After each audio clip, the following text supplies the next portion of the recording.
Hello everyone and welcome back to my F1 Custom Formula 2 season for round number 10 in Suzuka, the 5th to last round of the championship.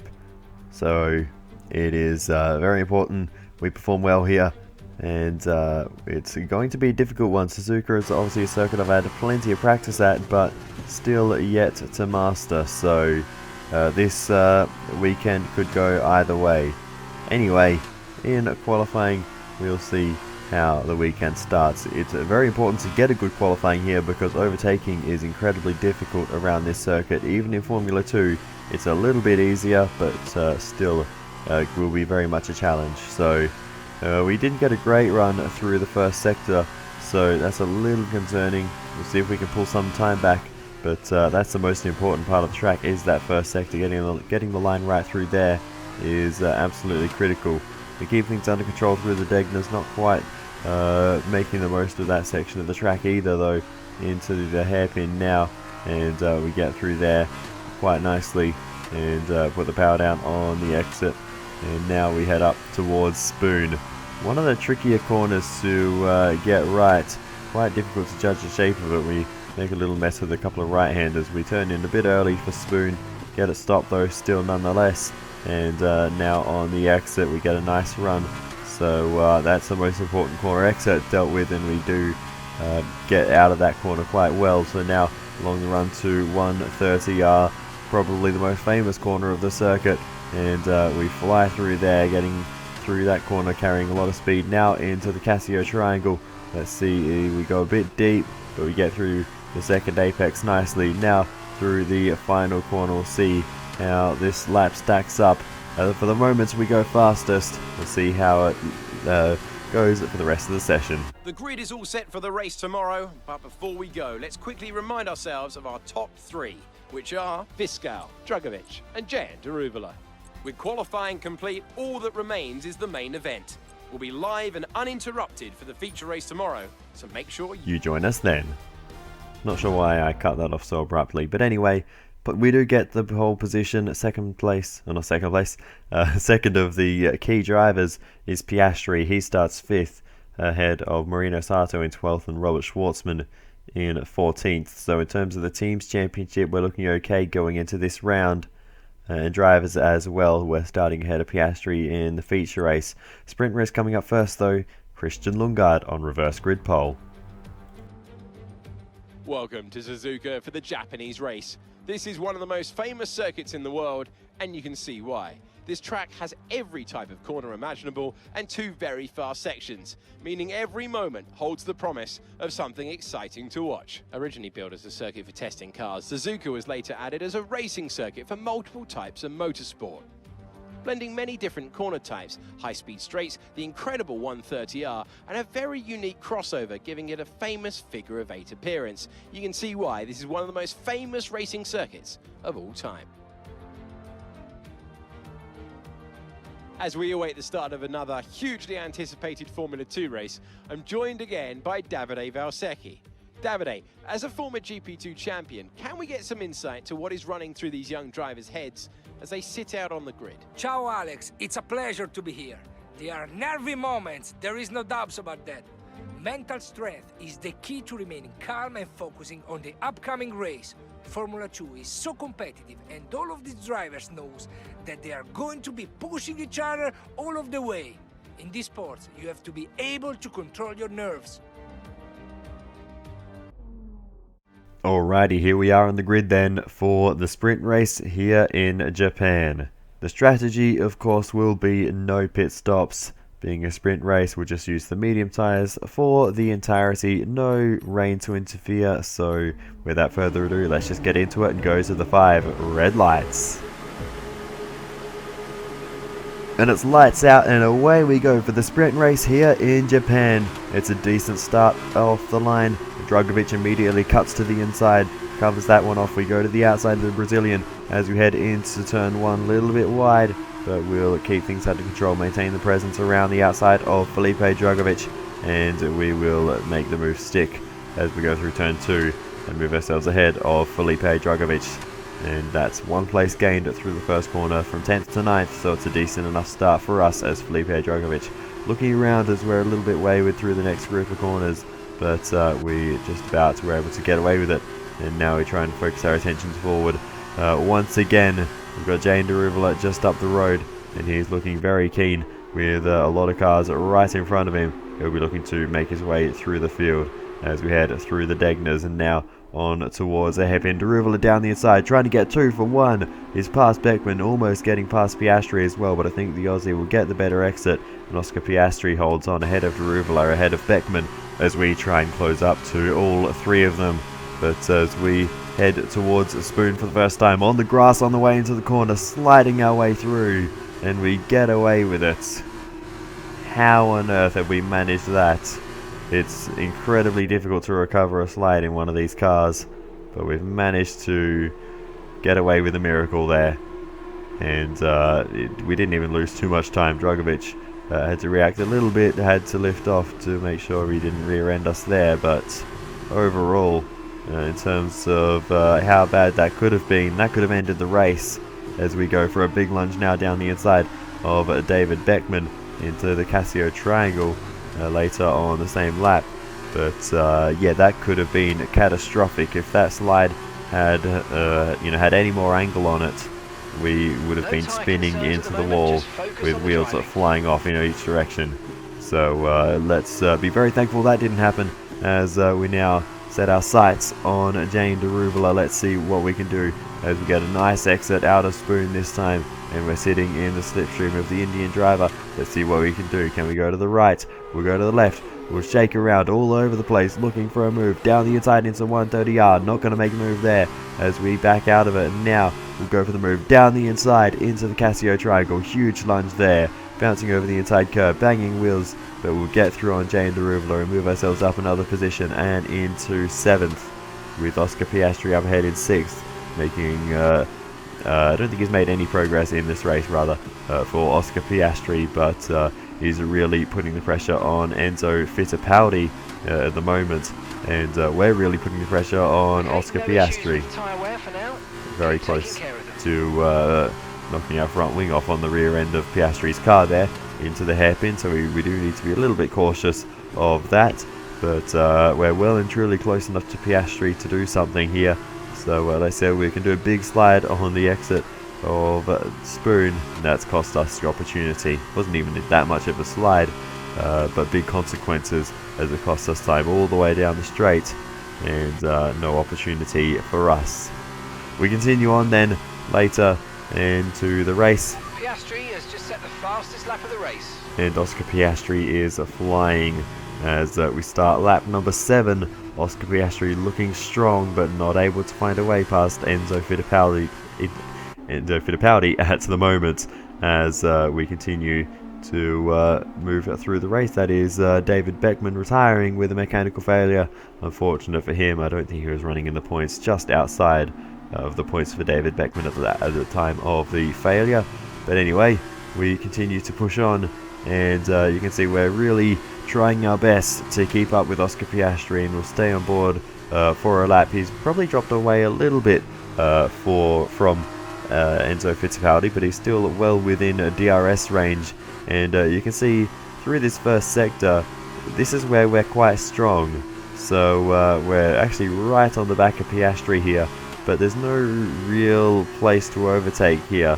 The first Degner is a slight braking zone, but it's certainly not enough, and my confidence through these couple of corners isn't particularly high, so making overtakes there isn't really on the cards. So by the time we get to the hairpin, we've dropped too far back again, and it's just this endless seesaw that happens over and over, lap after lap.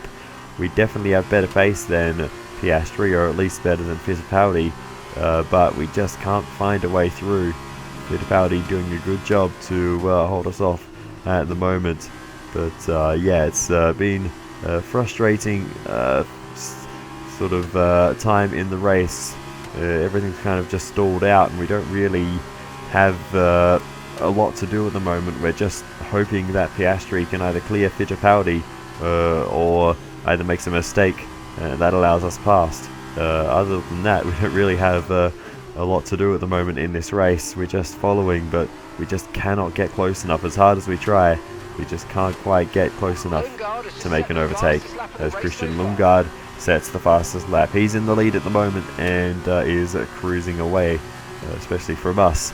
So this race in terms of a victory is well out of our hands at the moment, as we continue to chase down Oscar Piastri. But as we continue on then to lap number 17, getting towards the end of the race now, we are really getting desperate. We need to find a way past Piastri, as we maybe gave him a little bump there on the way into the Casio triangle, but once again we still can't find a way through, as Piastri's on the back now of Enzo Fittipaldi. Once again that gap has closed up, as Marino Sato it's not too far behind us, but out of the points I believe, and out of the top 10 rather, I should say. And you've got P7, 7th place. As that we run in 7th. So yeah, we're gonna just have to keep pushing on and you know, hope that in these last few laps something can happen. But a mistake there from us, and Jane Deruvala is actually the one to capitalize, and he makes the move as we throw it around the outside into the hairpin, but nothing there for us, and we have to slot in behind, and that drops us into 8th position.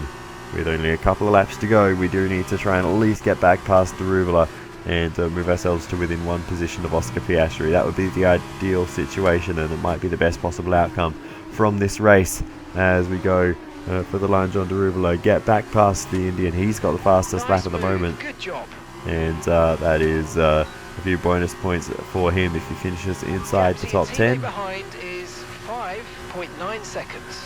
So that'll be helpful for his title ambitions, or whatever is left of them at this point. But meanwhile up the road, Christian Lundgaard wins the sprint race here in Japan. Great drive by the Dane, dominating this one from the start, as we cross the line to finish in 7th position. And that's the end of the race. We'll see you in Parc Ferme. And we bring home a few points from a very difficult and frustrating race. So that's not too bad, honestly. I'll take it. So as they climb out of the car, the ART team are ready and waiting to celebrate a thoroughly deserved win.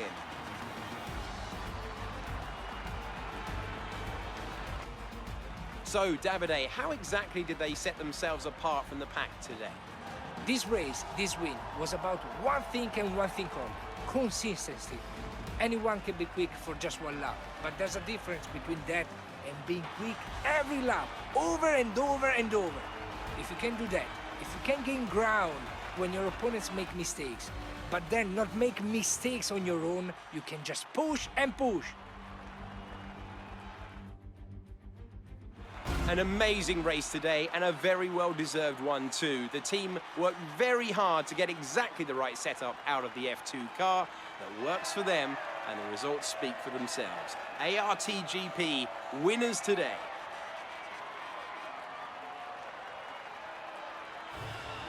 So Christian Lundgaard wins the sprint race here in Japan. 2nd place it goes to Larim Zendelli, with Jack Aitken in 3rd.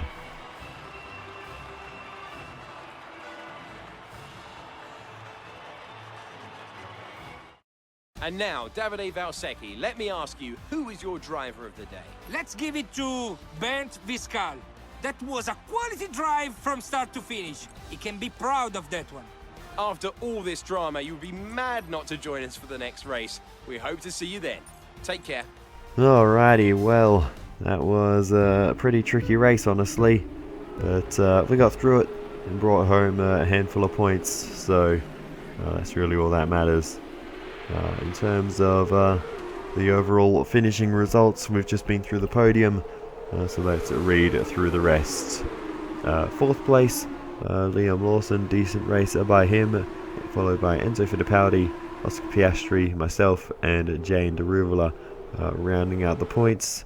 And it is the other Brazilian Felipe Drogovic ahead of Ralph Boschung rounding out the top 10. Fastest lap went the way of Jane Deruvala. He grabs the bonus points for the fastest lap, so he grabs 3 points in total, finishing in 8th position.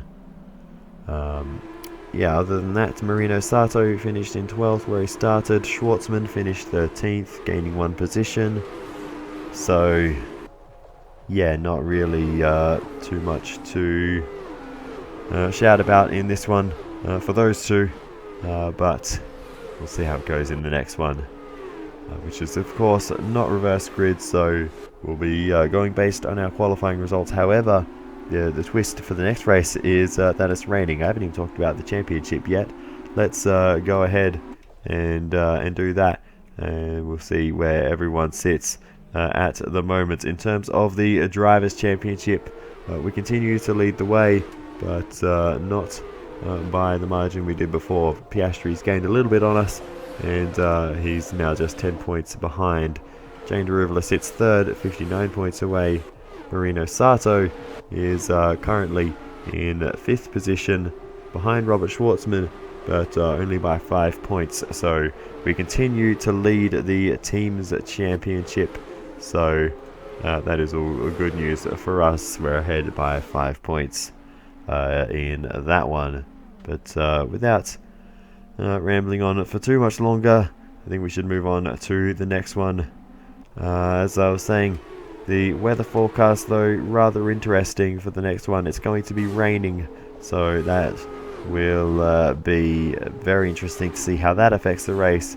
But we'll just have to try our best to deal with it. Rain driving has been hit and miss for me. Sometimes it's really clicked and worked well, and other times I just can't get used to it. So we'll see. Let's just get into it and see what happens. Here we are at the main event of the weekend, race day. Suzuka always provides amazing moments for the drivers and fans alike, which makes it an incredibly popular event in the calendar. It looks like we'll be starting soon, so let's get on with the action. Suzuka is a much-loved track by many a driver, so it'll be interesting to see just how much those opinions hold up in the wet. The track is made up of 18 corners covering a total of 3.6 miles, with plenty of opportunities to overtake in both turn 1 and 16.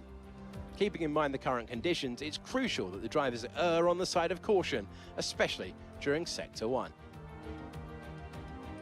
As the engineers make their last inspection of the cars, let's take a look at today's grid order for the race. An immense lap from Bent Viscal yesterday puts him in pole position, and it's Felipe Drugovich in P2. Looking down the rest of the grid, we have Deruvula, Beckman, Oscar Piastri and Lawson, Fittipaldi, Zendelli, Aitken, Christian Lundgaard, Boschon, Sato, Guan Yu Zhou and Schwartzman, Vips, Deleda, Pourchaire and Richard Verschoor, Nissani, Armstrong, Tictum and Guilherme Samaya completes the grid. And with lights out just moments away, it's time to go down to the track.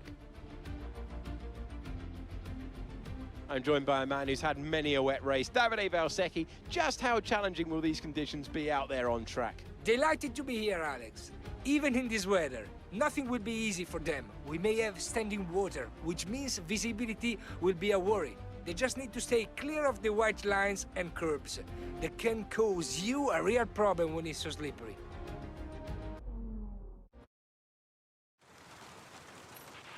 Okay, here we go. I know what you can do. Don't let me down. I will try my best, but no promises. Conditions are tricky.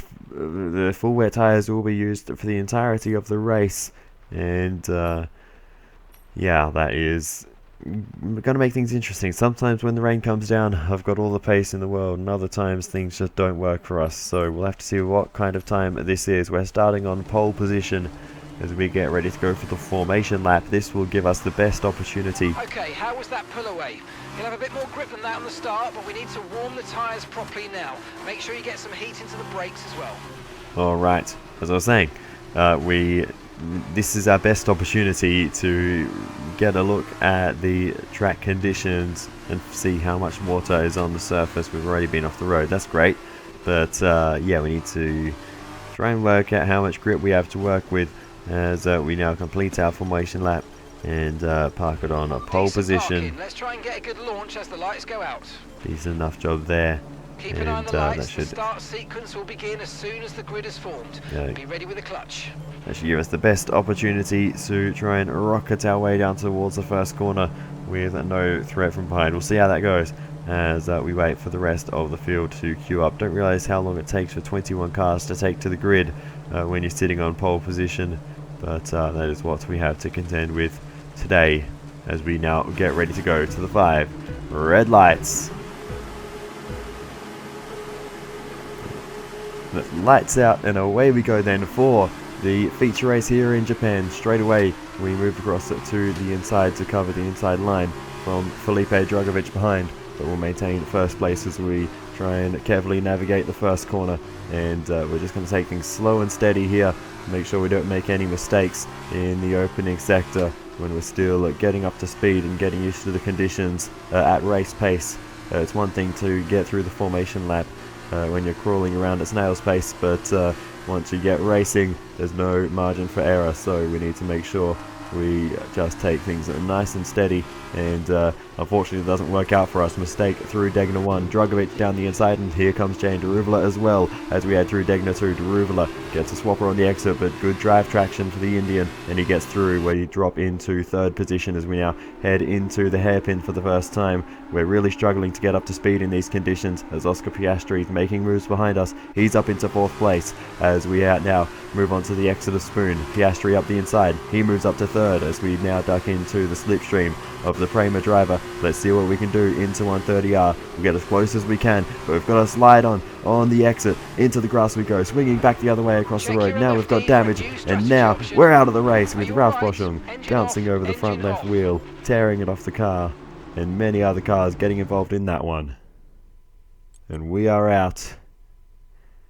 And that's going to be a no score for us in this race, with Piastri up in the podium places at the moment. We'll see how it ends. But for us, the day is done. Just like that. Without even completing a lap. We're back in the garage, and that is it for the race today. It was touch and go for a while there, but High-Tech GP have done it. A great win.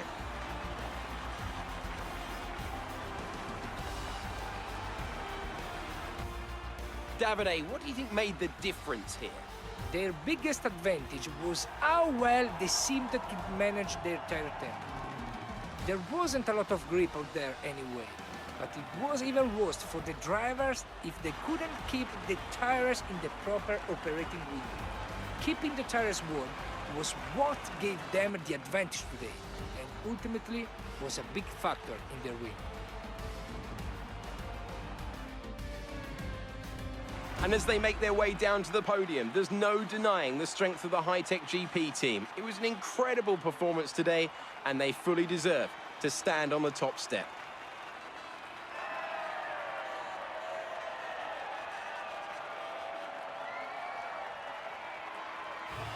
So it is Liam Lawson who wins the feature race in Japan. Second place it goes to Jane Daruvula, with Felipe Drugovich in 3rd.